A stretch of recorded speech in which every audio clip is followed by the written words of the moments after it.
Selamat datang di channel YouTube Emmanuel AC. Salam sejahtera bagi kita semua. Kali ini saya akan bahas tentang diagnosa keperawatan sesuai dengan request teman-teman di kolom komentar. Sebelum kita lanjut, mohon dukungannya untuk subscribe channel ini agar terus berkembang.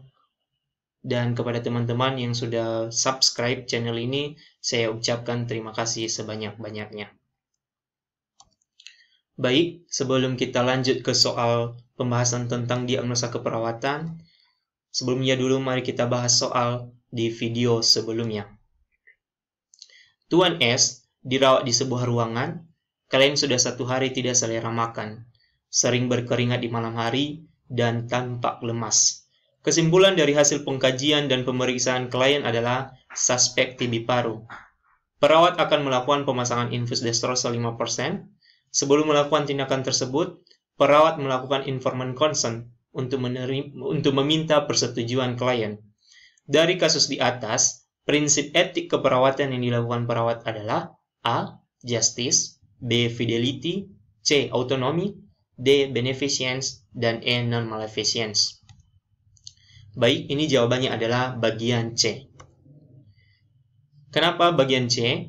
Di sini tadi dikatakan si perawat meminta informed consent dengan tujuan adalah untuk meminta persetujuan atau menghargai hak pasien dalam mengambil keputusan atas tindakan yang dilaksanakannya kepada pasien.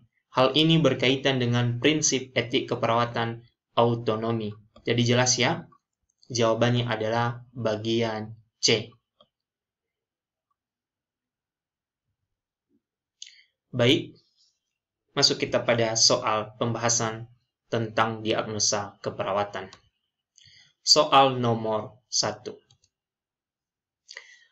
Seorang remaja berusia 22 tahun dirawat di ruang bedah dengan keluhan nyeri pada perut kanan bawah sejak kemarin, muntah dan demam.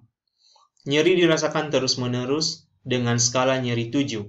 Klien juga tidak ada nafsu makan. Dari hasil pemeriksaan didapatkan nyeri tekan pada titik MC Burning dan tanda Rovsing positif. Dokter mendiagnosa apendisitis akut dan harus segera dilaksanakan pembedahan. Apakah diagnosa keperawatan utama yang paling tepat ditegakkan pada kasus di atas? A. Nutrisi kurang dari kebutuhan tubuh. B. Resiko kurang volume cairan. C. Nyeri akut. D. Hipertermi. E. Cemas. Ini jawabannya adalah bagian C. Mari kita bahas satu persatu. Nutrisi kurang dari kebutuhan tubuh adalah asupan nutrisi tidak cukup untuk memenuhi kebutuhan metabolik, di mana nutrisi kurang dari kebutuhan tubuh ini biasanya ditandai dengan penurunan berat badan, minimal 10% di bawah rentang ideal. Kedua adalah resiko kurang volume cairan, di mana kondisi ketika individu mengalami atau berisiko mengalami dehidrasi. Bagian C, nyeri akut yaitu kondisi sakit dan tidak nyaman. Bagian D, hipertermi yaitu demam. Dan E, cemas, di mana ada situasi atau ancaman pada konsep diri. Di soal tadi, dikatakan bahwa keluhan utamanya yaitu nyeri perut kanan bawah. Dan ini skala nyerinya ada 7. Terus ini juga ada nyeri tekan. Diagnosa utamanya adalah apendisitis akut. Jadi yang paling tepat adalah nyeri akut. Ya, ini ya dibuktikan dengan data subjektif nyeri perut kanan bawah, skala nyeri 7 dan nyeri tekan dan lain-lain. Kenapa bukan bagian A? Ini datanya kurang lengkap. Tadi di soal hanya kurang nafsu makan. Jadi ini tidak tepat. Terus bagian B tidak ada tanda-tanda dehidrasi di soal. Terus bagian D, hipertermi. Memang tadi di soal dikatakan dia demam, tapi tidak lengkap datanya seperti temnya berapa, belum ada ya. Terus bagian E, cemas. Itu juga tidak ada datanya di soal. Jadi yang paling tepat adalah bagian C, di mana skala nyerinya udah 7 atau udah nyeri berat dan nyeri perut kanan bawah. Baik, masuk kita ke soal nomor 2. Seorang perempuan berusia 34 tahun datang ke puskesmas melaporkan sering berkemih sedikit demi sedikit dan tidak tuntas. Keadaan ini dilaporkan sejak 1 bulan yang lalu setelah kecelakaan sepeda motor. Setiap hari merasa tidak nyaman karena urin keluar tidak dapat dikontrol. Apakah masalah keperawatan utama kasus di atas? A. Gangguan pola eliminasi urin. B. Nyeri.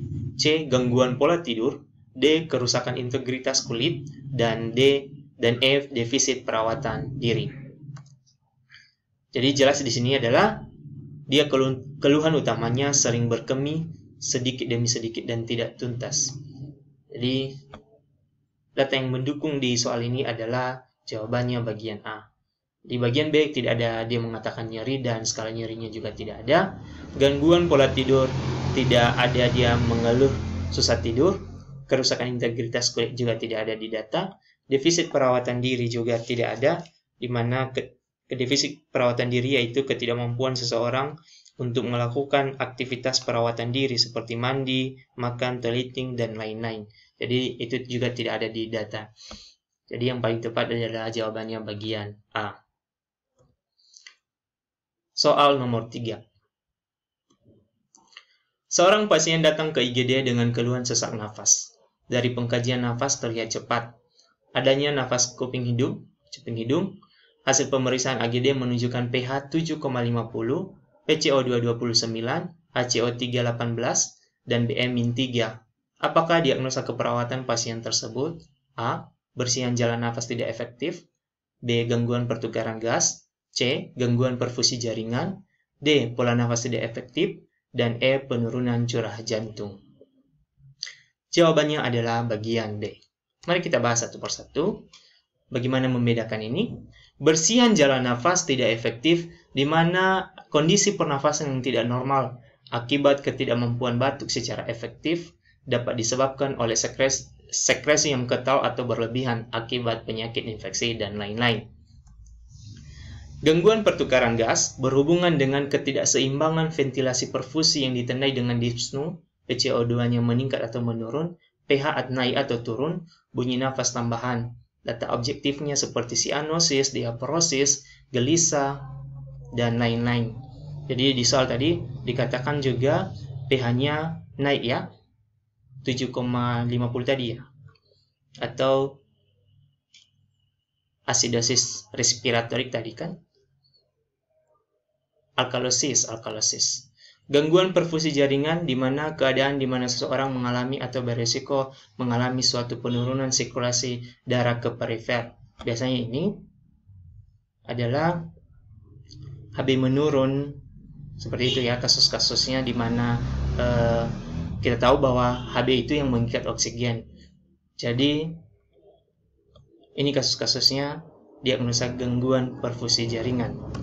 Terus pola nafas tidak efektif, inspirasi atau ekspirasi yang tidak memberi ventilasi adekuat.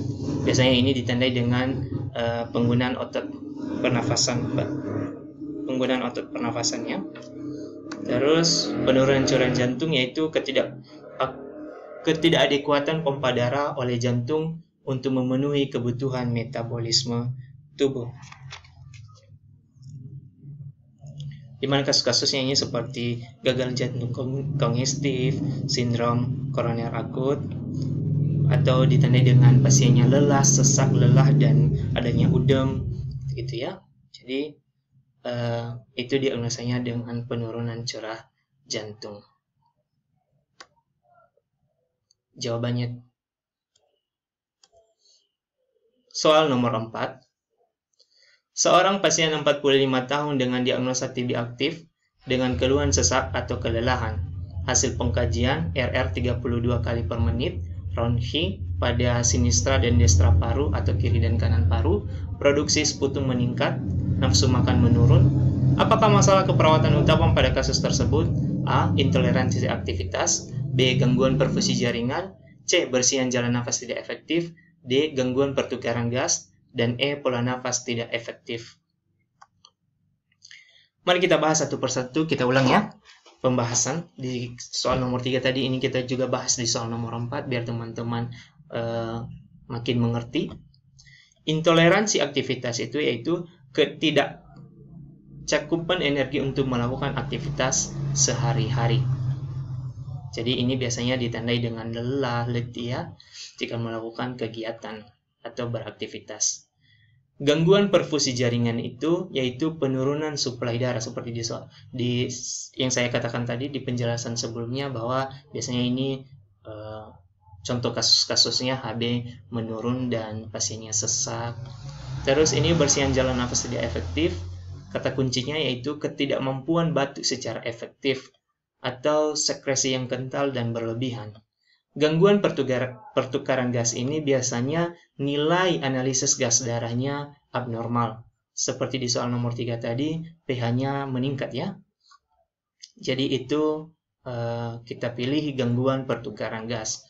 Intinya bahwa ketika ada nilai analis gas darahnya abnormal, maka itu adalah diagnosanya gangguan pertukaran gas.